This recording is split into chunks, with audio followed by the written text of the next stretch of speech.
Assalamualaikum warahmatullahi wabarakatuh. Perkenalkan, nama saya Ulil Azmi dengan NIM 2410211, mahasiswa program studi pendidikan bahasa Arab di Universitas Islam Negeri Dato Karama Palu. Dalam video ini saya akan memaparkan jawaban atas pertanyaan ujian tengah semester mata kuliah Pendidikan Filsafat Islam. Pendidikan Islam merupakan proses pembentukan manusia yang tidak hanya berfokus pada ilmu pengetahuan, tetapi juga pada akhlak, spiritual, dan tanggung jawab sosial. Dalam pendidikan Islam, manusia diarahkan agar menjadi pribadi yang beriman, berilmu, dan mampu memberikan manfaat bagi kehidupan. Pertanyaan pertama, ruang lingkup pendidikan Islam lahir dari interaksi antara tiga instrumen utama, yaitu wahyu sebagai sumber kebenaran absolut, akal sebagai alat memahami, dan pengalaman sebagai bukti praktis. Contoh, dalam konsep adab terhadap sesama, wahyu atau Al-Quran memberikan perintah dasar untuk saling mengenal dan berbuat baik. Akal kemudian merumuskan perintah tersebut ke dalam kurikulum atau tata tertib sekolah yang logis. Pengalaman muncul saat siswa mempraktikkan adab tersebut di lapangan. Jika terjadi konflik, pengalaman ini menjadi bahan evaluasi untuk memperbaiki metode pembelajaran. Sebagaimana firman Allah dalam Quran Surat An-Nahl ayat 78, bahwa Allah memberi kita pendengaran, penglihatan, dan hati agar kita bersyukur mengikuti wahyu-Nya. Pertanyaan kedua, berikan contoh konkret bagaimana filsafat pendidikan Islam dapat digunakan untuk mengkritisi praktik pendidikan saat ini. Filsafat pendidikan Islam berfungsi sebagai kompas untuk mengkritisi fenomena sekularisme dan pragmatisme dalam pendidikan modern yang sering memisahkan ilmu dunia dengan nilai ketuhanan. Contoh konkretnya, banyak sekolah saat ini hanya mengejar target nilai akademik demi lulus ujian, namun mengabaikan proses pembersihan jiwa. Filsafat pendidikan Islam mengkritisi ini melalui konsep takdib, fakta maraknya kasus perundungan atau bullying di institut pendidikan menunjukkan bahwa pendidikan kita baru sebatas transfer informasi, belum sampai pada menanamkan adab. Pertanyaan kedua, filsafat pendidikan Islam berfungsi sebagai kompas untuk mengkritisi fenomena sekularisme dan pragmatisme dalam pendidikan modern yang sering memisahkan ilmu dunia dengan nilai ketuhanan.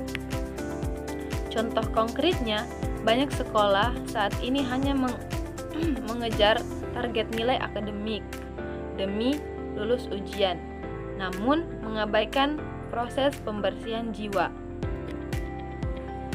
Filsafat pendidikan Islam mengkritisi ini melalui konsep takdib,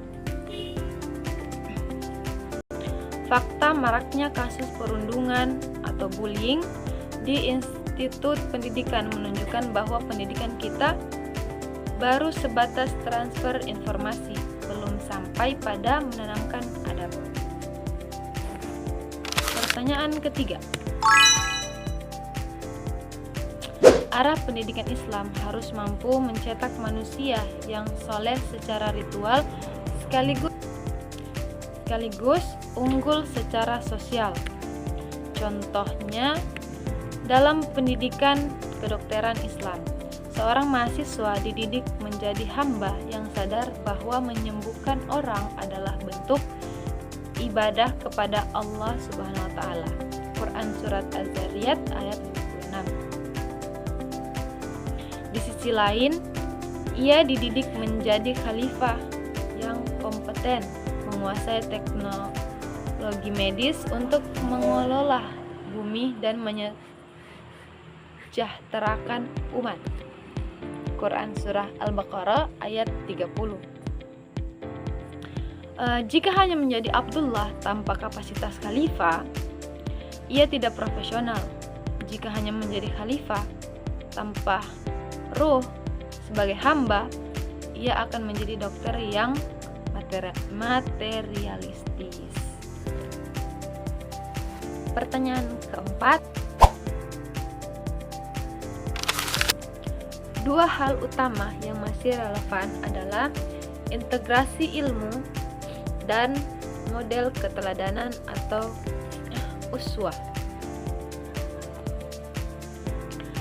Penjelasannya, pada masa keemasan Islam tidak ada pemisah antara menjadi ahli matematika dan ahli agama.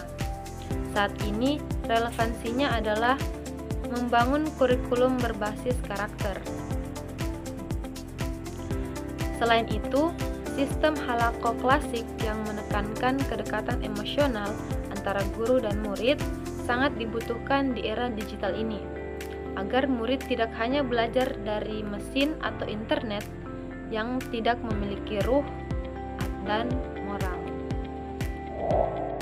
Pertanyaan kelima atau terakhir, dalam perspektif filsafat pendidikan Islam, peserta didik diposisikan sebagai subjek. Penjelasannya, peserta didik bukanlah gelas kosong yang pasif menerima kecuran air atau dikatakan objek, melainkan peserta didik adalah individu yang memiliki fitrah atau potensi bawaan. Guru berperan sebagai fasilitator, muallim atau murabbi yang menumbuhkan potensi tersebut. Rasulullah Shallallahu Alaihi Wasallam sering menggunakan metode tanya jawab dengan para sahabat yang menunjukkan beliau menghargai kapasitas berpikir mereka sebagai subjek, sebagaimana hadis yang disabdakan oleh Nabi Muhammad SAW, setiap anak dilahirkan atas fitrah. Hadis riwayat Bukhari dan Muslim. Karena memiliki fitrah, mereka adalah pelaku utama dalam proses perubahan dirinya sendiri. Demikian jawaban dari ujian tengah semester ini saya sampaikan.